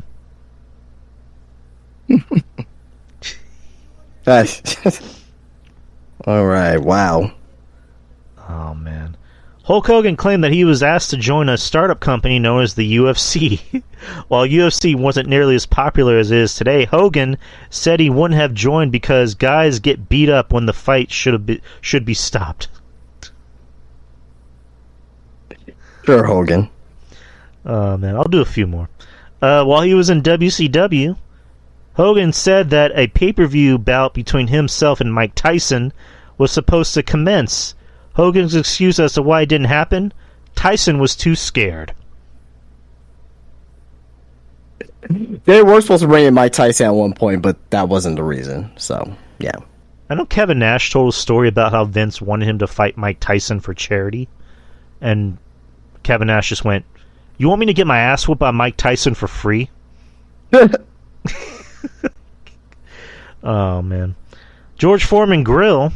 Hogan claimed on an episode of Hogan Knows Best that the reason he didn't get the offer was because he was out picking up his kids from school.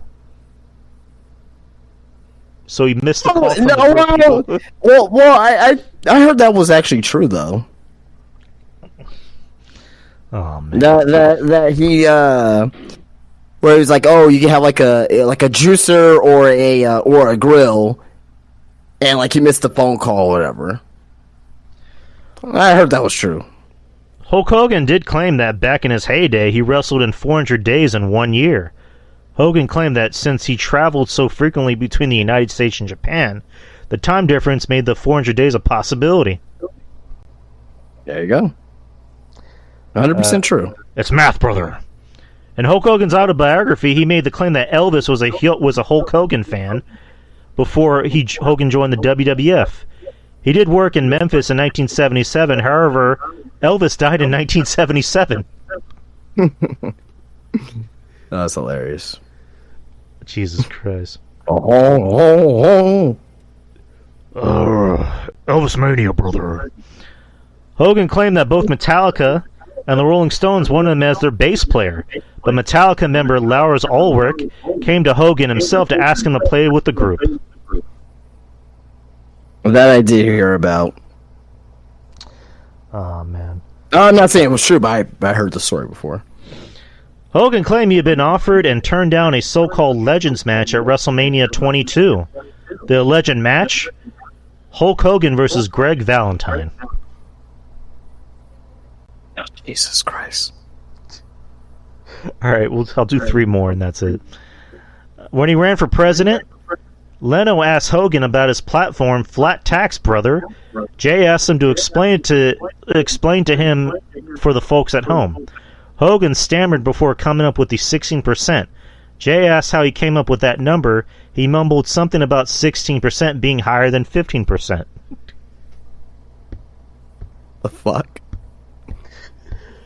Oh my god. Terry Bollea's dick is smaller, Hulk Hogan's dick is bigger, brother. Hogan claimed he was blackballed from Hollywood because he turned down a gay producer's advances in the 1980s. Oh. All right. It's like, you really want to do Mr. Nanny Part 2? You know what you have to do. Jesus Christ. He claimed he came up with the idea for the NWO, but he wanted to be him, the Booty Man, and the Nasty Boys. Oh, that's definitely real. That's something that you definitely will want to have. I don't know how he'll come with the NWO, but like that's definitely a Hogan thing. Like, Jesus Christ, him coming with the NWO is definitely not like. Obviously, Bischoff just stole it from a New Japan storyline that they were doing. Who was the Booty Man? That was Bruce Beefcake. Bruce Beefcake. Oh man. Booty man, booty.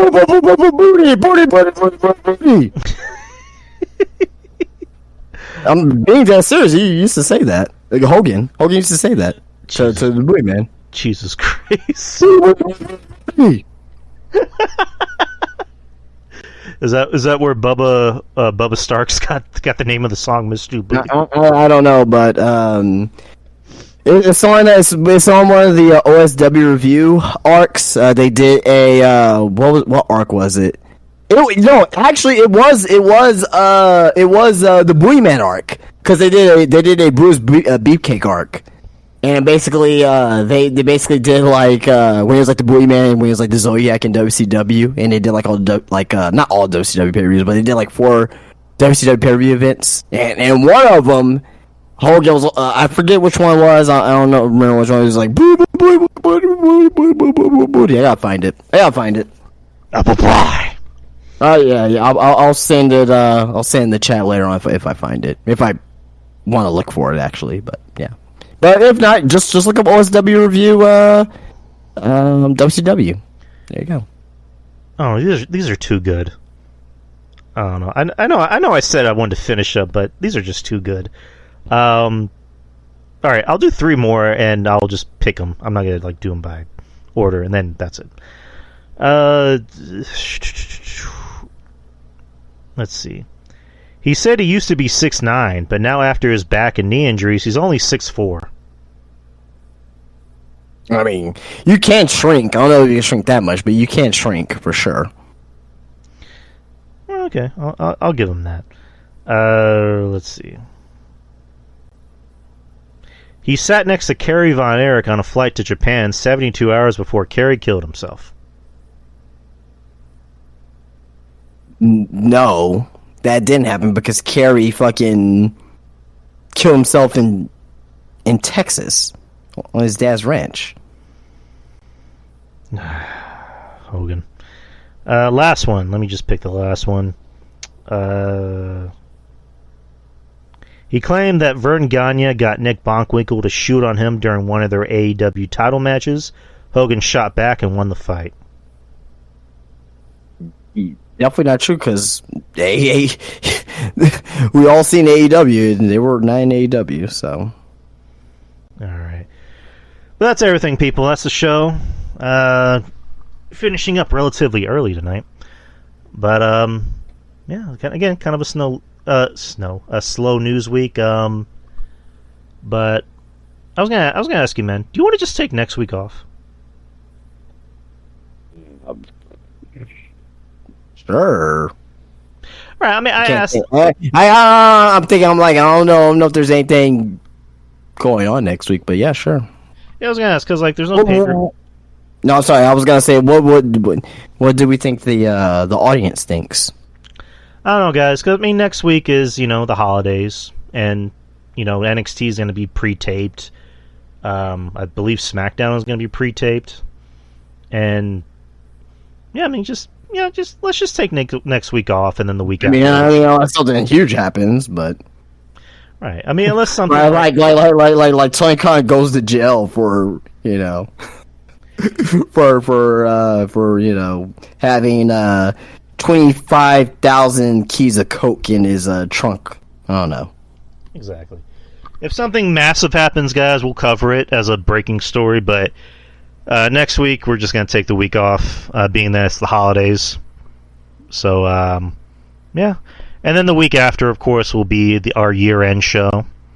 Yeah, and we'll have the Q&A. Right, and we're going to have some special guests on the show. We might have some special guests show up.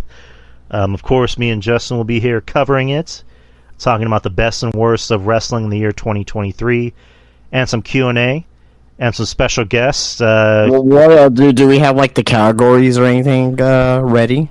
So the you know what? Yeah, so the listeners here, they know what to anticipate for. Yeah, I have them right here. Let me just pull them up real quick. Where the hell is it? Oh, here we go. All right, so the nominees, or I guess award nominees or listings or whatever. Best match of the year. Okay. Worst match of the year, or you can just call it your least favorite match of the year. Male wrestler of the year. Least favorite male wrestler of the year. Female wrestler of the year. And least favorite female wrestler of the year. Best tag team of the year. Least favorite tag team of the year. Overrated wrestler of the year. Underrated wrestler of the year. Who is the most improved wrestler of the year? 2024 is my year award. Ooh. So who do you think is going to have the biggest year next year? Right. Best moment of the year. Best pay-per-view of the year, or PLE, whatever the fuck you choose to call it. And least favorite pay-per-view of the year. And if there's any other award listings you'd like me to add. Promo of the year. What was that? Promo of the year. Ooh, okay, let me add that real quick. Promo of the year. Alright, so what are some other nominee listings you'd like me to put in? So we got promo of the year. Chad, you can participate as well. Chat. Yes, chat, please. What other nominee listings would you like me and Justin to include in our awards? Trying to think. Most overrated wrestler. Yeah, we got that already. Yeah, that's already in there, Kyle. Bonehead move of the year. That'd be interesting. Define that. What would be like? I guess. You know what I mean? I guess somebody that just, it can either be. It doesn't just have to be like a wrestling thing. It could just be like somebody did something to fuck up their push. Oh, I mean, that's like an obvious award. That's gonna come down to it's gonna be something fucking AEW. Like, so it was it Jack Perry? Is it? I mean, like, WWE too. I mean, there's been some guys in WWE that kind of fuck up their push. We both know we're gonna pick something from AEW. Like, we're not gonna pick anything for fucking WWE. Yeah, we can do it though. That's cool. Bonehead. We'll see if we have something different. Should I put Bonehead move or just Bonehead of the year? Bonehead of the year. Well, Bonehead moment of the year. Bonehead moment of the year. All right. What else? Worst and best promo. Okay, we can add worst promo of the year.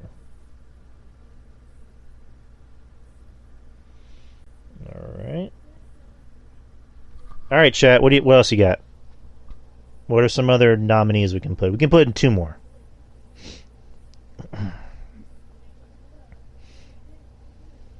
Rookie of the year. Ooh, okay. Rookie of the year. Rookie of the year. Best indie event. I mean, You ain't gonna have no answer for that. no. I wouldn't have an answer for that, unfortunately, guys. I mean, I could probably muster up something, but yeah, Drew ain't gonna have an answer for that. No. What are some other ones? So, best cinematography of the year. No blame.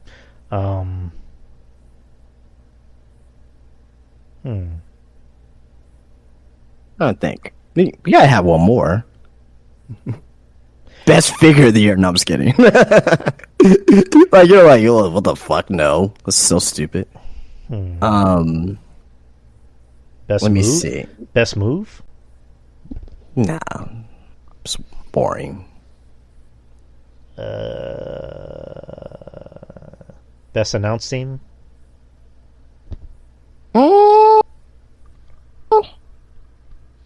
Or best announcer? Best announced team. Yeah, that's good. Best announced team. Best announced team. All right. That's good. Or what about best of luck to on your future endeavors award? Nah, I don't want to speculate on people getting fired. I don't like doing that.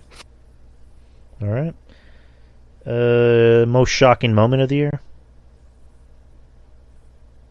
Wasn't that be best moment of the year? Yeah, I mean, I guess how you look at it. I mean, because best is more supposed to be about positive things, whereas shocking can be the best. Shocking can be negative. I don't know. Yeah. I guess shock. Yeah. I guess right. Cornball of the year. I don't know. Nebraska. Jesus Christ. I don't know. I don't know. Do we give the read them again? Reread them again, and maybe that'll spark up. I got one. Give them their flowers award. Wouldn't it be underrated wrestler? It's more for somebody that kind of like, not necessarily an underrated wrestler, more some. Well, yeah, I guess you're fucking right. Jesus Christ. I was gonna say for somebody that's kind of been in the company for a while but goes unnoticed. You know what I mean? I mean, yeah. I mean, yeah. Or Anna has one. Tuna Meltzer moment of the year. Moment. Botch of the year. Jeez. Botch of the year. There was a lot of those. There's not one that sticks out for me. We're like, oh my gosh, botch of the year. Or here's one. Why aren't they signed award? Why aren't they signed? Like somebody that's not signed by a major company. Sure. You know what I mean? Like why isn't Alexander Hammerstone signed? Why isn't so and so signed? Really so define major company. Well, WWE, AEW, Impact. I consider MLW a major-ish company because they have TV. I don't know. Like, you know what I mean? Yeah. Damn. We need one more. All right, let me read them off again. Yeah, read them off and, All right, so best and worst match of the year. Best and worst male wrestler of the year, best and worst female wrestler of the year, best and worst tag team of the year, overrated and underrated wrestler of the year, most improved, 2024 is my year award, best moment of the year, best pay-per-view of the year, worst pay-per-view of the year, best and worst promo of the year, bonehead moment of the year award, Rookie of the Year, and Best Announced Team. What about Best and Worst Faction? Okay, we can do that. Alright, so Best Faction. Worst. I mean, Best Faction is going to be like slim. Not necessarily slim pickings, but it's going to be kind of obvious for a couple obvious choices, but yeah. I don't know, maybe something drastically changes between now and next week. You never know. Oh yeah. All right, so we looks like we got our nominees. So what I'm gonna do is I'm gonna screenshot this. I'm gonna send you the list, and you just kind of go over your choices. And what I'm gonna do for you guys is I'm gonna put this list out. I'm gonna put it on here, and then you guys can just choose your choices, and we can just kind of discuss them. Yeah, share them. Yeah, in the next 2 weeks. So, like we mentioned, next week we are off for the holidays. So we're gonna enjoy our holidays, just like you guys are gonna be enjoying your holidays. And what else can I say? But I hope you guys have a happy and safe holiday, and be safe, whether you're with family or friends or by yourself. Just know that we are happy to have you guys on this show with us as fans, as listeners, supporters, and friends. We are happy to enjoy these holidays with you guys, and be safe. And as always, I want to thank Justin for being my podcasting partner in crime. Couldn't ask for a better podcasting partner. And yeah, man, I appreciate you always. Well, thank you. I really appreciate you, and appreciate the chat as well. I know that 2023 we had our ups and downs. I'm not just saying like as far as like in wrestling, but just as people, we all had our ups and downs. But yeah, hopefully we'll be back after the holidays here. But also hopefully next year, 2024, hopefully we get to grow this community. I know Drew. That's what Drew wants to do. He wants to grow his community, and he wants to do more. Hopefully next year we'll have triple the people that are usually. Hopefully you have that times 4, times 5, times 6, whatever. But yes, yeah. And just as always, I gotta plug it. The Patreon. I have a Patreon. It's only $5 a month. It's usually not a wrestling Patreon. I usually try to do other things, talk about entertainment, movies, TV shows, what have you. I do a show with RJ. Look out for that. I do a show with Ruben Prime, Culture Attack. Look out for that. Where we just talk about pop culture, movies, and other things going on in the world. Me and RJ on our show, we talk about the stuff we like comic books and Marvel and the superhero genre and what have you. There's 2 new episodes of that, as well as the one I do with Ruben. I do a show with Jeff Littman, which that's usually monthly because Jeff is a busy boy. He has 50 podcasts to do. And I've been wanting to kind of expand the Patreon, maybe do an extra show. I'm just trying to think of the genre and also the co-host. So that's in development at the moment. But there's really nothing. Speaking of comic books and stuff, is there a new Marvel movie coming out in the next month or so, something like that? Next week is gonna be What If Season 2, and that's gonna what they're doing. I don't even know what that is. So What If in the comic books was they would do what if Spider-Man became the Punisher, which actually did happen. What if I guess in the case of the show, since it's tied to the movies, it's what if Captain Carter became Captain America instead, or what if they did one where what if T'Challa was taken by the Ravagers instead of Peter Quill. So it's basically just fan service, but it's creative. It's very creative fan service. So it's an animated show, and what they're doing with it, which is pretty interesting this year, is instead of it being a weekly release, they're just dropping all episodes each day leading up to the end of the year. So it's a very easy show to get into. I think you might like it. And then next month, or next year technically, is going to be Echo, which is another very ancillary character. All these are going straight over my head right now. Well, this is where you got me. But Echo is a very ancillary character from the comics. She's a deaf Native American character who has enhanced abilities, but she's more of like a street level character. She showed up on the Hawkeye show, and then they're giving her own show. And the trailer for the show makes it look very mature, especially for, you know, Disney Marvel, where Disney's more so like family friendly. But Disney's kind of going in a different direction with Marvel, where they're going to be like, okay, let's try to focus on more street level characters and more of a mature part of the universe. And that's what they're doing with Echo, because they're going to have Kingpin and Daredevil come out on it, and then eventually they're going to do Daredevil Reborn with, you know, the guy from the Netflix show, and the shows are going to be more mature.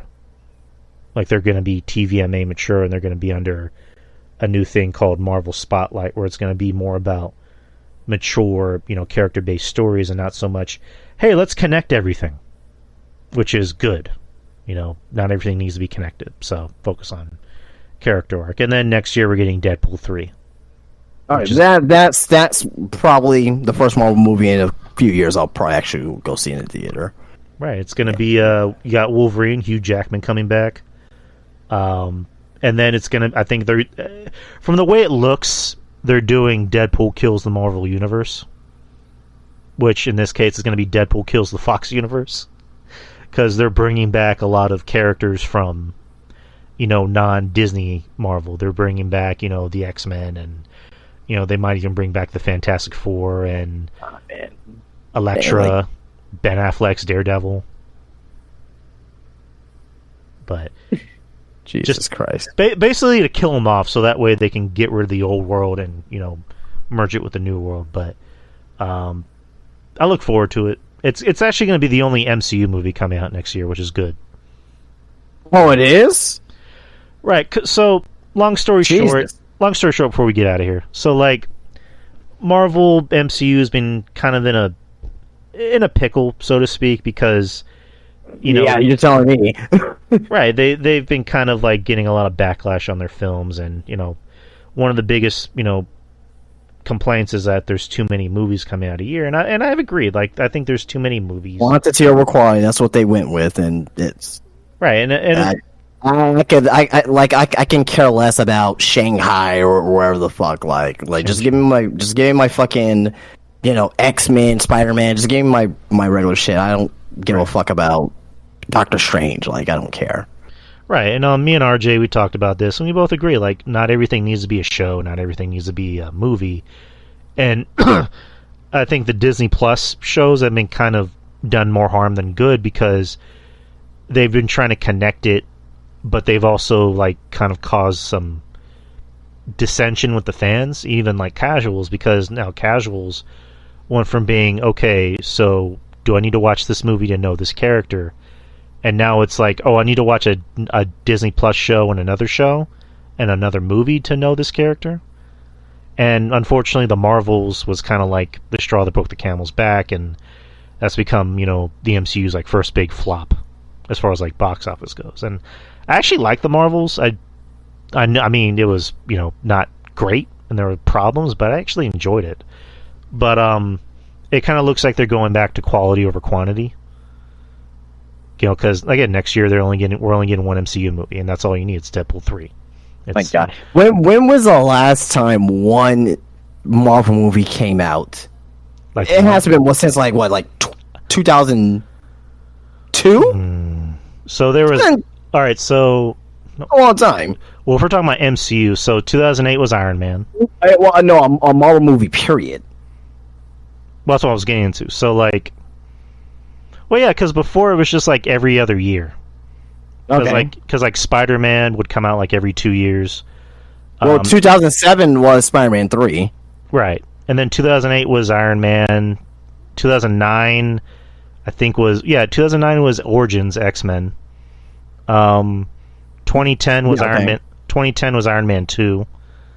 2011 was Thor and Captain America. Yeah. After that, just forget about it. Like, it's everything at that point. And then 2011 was also First Class. And then 2012, I think the only movie that came out was Avengers. That's Avengers? Oh yeah, Avengers and Amazing Spider-Man 1. Yeah.